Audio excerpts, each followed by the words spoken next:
Welcome back to another technical deep dive here in the debug zone.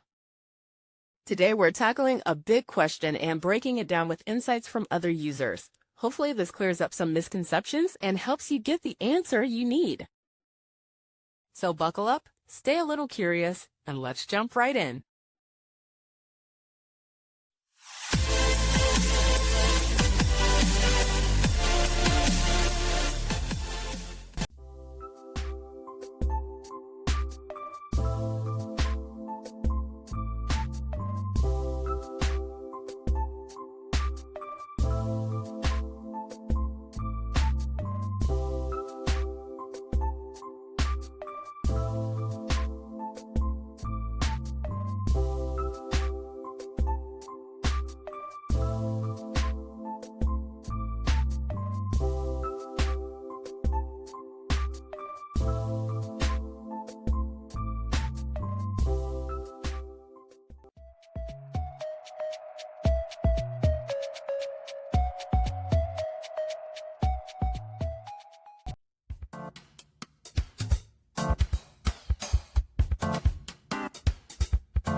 And that's a wrap.